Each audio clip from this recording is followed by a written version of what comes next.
क्या सच में कोई एक पीढ़ी किसी देश की पूरी पॉलिटिक्स को पलट सकती है?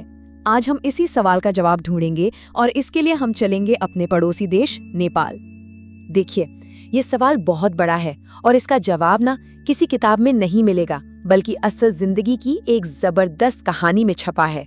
जी हाँ, ये कहानी है नेपाल की, जहां हाल ही में जो राजनीतिक बदलाव हुए हैं उन्होंने सिर्फ उस देश को ही नहीं बदला, बल्कि पूरी दुनिया और खास तौर पर भारत के युवाओं के लिए एक मिसाल कायम की है।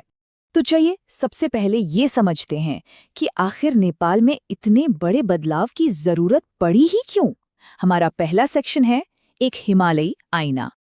देखिए, 2022 से पहले नेपाल का लोकतंत्र एक ऐसे वादे जैसा था जो कभी पूरा ही नहीं हुआ। दशकों से सत्ता बस कुछ गिने चुने बूढ़े होते नेताओं के बीच घूम रही थी, और इसका नतीजा था करप्शन, रुका हुआ विकास और बड़े पैमाने पर युवाओं का देश छोड़कर जाना। हालत ऐसी हो गई थी कि देश का युवा अपना भविष्य बनाने के लिए खाड़ी और साउथ ईस्ट एशिया की तरफ भाग रहा था। ये वो पीढ़ी थी जिसे अपने ही देश में अपने सपने पूरे करने का कोई रास्ता नहीं दिख रहा था। जरा इस आंकड़े पर नजर डालिए। 2025 तक विदेश में काम कर रहे युवाओं से जो पैसा देश में आता था, यानी रेमिटेंस, वो नेपाल की जीडीपी का लगभग 1/4 यानी 25% हिस्सा बन गया था। ये साफ साफ इशारा था कि देश का अपना सिस्टम अपने ही लोगों को मौके देने में पूरी तरह से फेल हो रहा था। कहते हैं ना कि जब अंधेरा सबसे घना होता है तभी उम्मीद की कोई किरण दिखती है। नेपाल में ये किरण एक रैपर और इंजीनियर की शक्ल में सामने आई। तो चलिए मिलते हैं उनसे। ये है बालेन शाह, एक स्ट्रक्चरल इंजीनियर, एक रैपर जिसके गाने भ्रष्टाचार और नाइंसाफी पर सीधा चोट करते थे, जिनकी बातें युवाओं की अपनी आवाज बन गई थीं। सोचिए, एक ऐसा इंसान जो मौजूदा पॉलिटिकल सिस्टम से इतना दूर था कि उसने मेयर का चुनाव लड़ने से पहले कभी वोट तक नहीं डाला था। और फिर उन्होंने जो किया वो किसी राजनीतिक भूकंप से कम नहीं था। 2022 में बिना किसी पार्टी के सपोर्ट के एक आज़ाद उम्मीदवार के तौर पर उन्होंने काठमांडू के मेयर का चुनाव जीत लिया। 60,000 से भी ज्यादा वोटों से उन्होंने बड़ी बड़ी पार्टियों के उम्मीदवारों को हरा दिया। ये सिर्फ एक जीत नहीं थी, ये एक क्रांति की शुरुआत थी। अब देखिए, चुनाव जीतना एक बात है और सरकार चलाना, शासन करना बिल्कुल दूसरी। तो सवाल ये उठता है कि एक इंजीनियर ने शहर को चलाया कैसे। चलिए देखते हैं।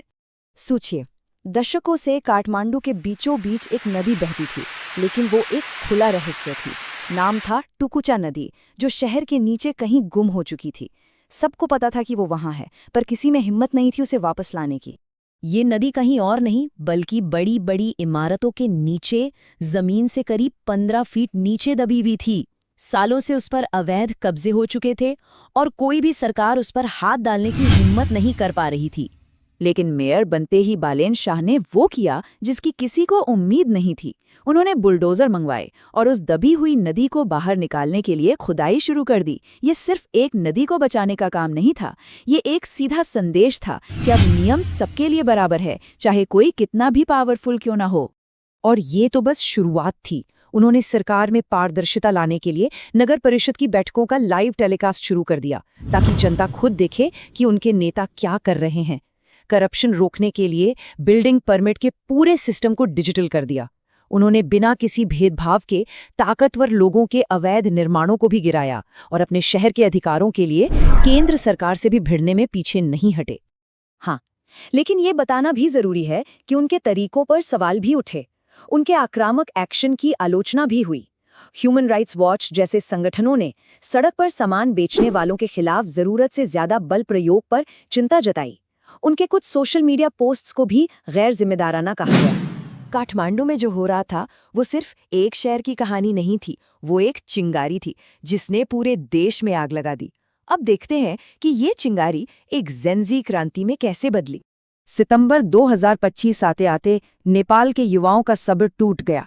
भ्रष्टाचार और पुरानी राजनीति के खिलाफ पूरे देश में जेनजी प्रोटेस्ट शुरू हो गए। इन विरोधों का असर इतना जबरदस्त था कि नवंबर तक सत्ता में बैठी सरकार गिर गई। और इसी राजनीतिक उथल-पुथल के बीच बालेन शाह ने राष्ट्रीय स्वतंत्र पार्टी ज्वाइन की और मार्च 2026 के चुनावों में प्रधानमंत्री पद के उम्मीदवार बन गए।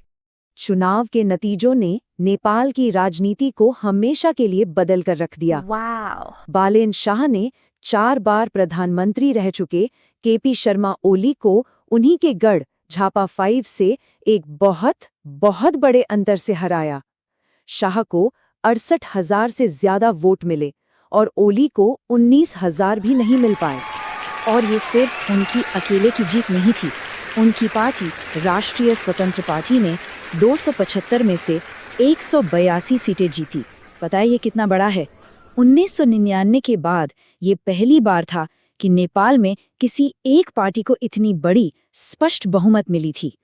और इस तरह सिर्फ 35 साल की उम्र में एक रैपर और इंजीनियर बालेन शाह नेपाल के प्रधानमंत्री बने और दुनिया के सबसे युवा राष्ट्राध्यक्ष भी। ये कहानी सिर्फ नेपाल की नहीं है, इसमें हम सबके लिए और खास तौर से भारत के युवाओं के लिए एक बहुत गहरा सबक छिपा है। चलिए अब उसे समझते हैं। प्रधानमंत्री बनते ही शाह ने तेजी से काम करना शुरू किया। पहले 100 दिनों में ही 100 पॉइंट का रिफॉर्म एजेंडा जारी कर दिया। 1990 के बाद से नेताओं ने जो भी अघोषित संपत्ति जमा की थी उसकी जांच के लिए एक कमीशन बना दिया। मंत्रालयों की संख्या कम करने का काम शुरू किया और सबसे बड़ी बात, वीआईपी कल्चर पर हमला बोला। मंत्रियों ने बड़े बड़े काफिले लेना बंद कर दिया। अब जरा नेपाल की इस कामयाबी को भारत के हालात से मिलाकर देखिए। एक तरफ नेपाल है जहां भाई भतीजावाद की जगह काबिलियत को चुना गया, जहां युवाओं ने बदलाव की कमान संभाली, और दूसरी तरफ भारत की राजनीति है जहां आज भी वंशवाद, उम्रदराज नेतृत्व और सिस्टम में ठहराव जैसी चुनौतियां मुंह बाय खड़ी हैं। बालेन शाह का उभार ये दिखाता है कि जब एक पीढ़ी ठान ले कि उसे काबिलियत और जवाबदेही चाहिए तो सिस्टम को तोड़ा जा सकता है। तो सवाल ये है कि इससे सबक क्या मिलता है? किसी पॉलिटिकल स्ट्रक्चर को बदलने के लिए आखिर चाहिए क्या? शाह की कहानी बताती है कि इसकी शुरुआत जमीनी स्तर पर काम करके अपनी विश्वसनीयता बनाने से होती है। पुरानी व्यवस्था का हिस्सा बनने से साफ इनकार करना और बदलाव के लिए लगातार डटे रहना, यही रास्ता है। ये आसान बिल्कुल नहीं है, लेकिन नेपाल ने दिखा दिया है कि ये नामुमकिन भी नहीं है। तो बात आखिर में यहीं आकर रुकती है कि हिमालय अब सिर्फ एक सीमा नहीं है, ये एक आईना है। और सवाल ये है कि भारत का युवा इस आईने में क्या देखता है और क्या वो बदलाव के लिए कोई कदम उठाने को तैयार है? इसी सवाल के साथ आज की ये चर्चा यहीं खत्म करते हैं। अगली बार फिर मिलेंगे।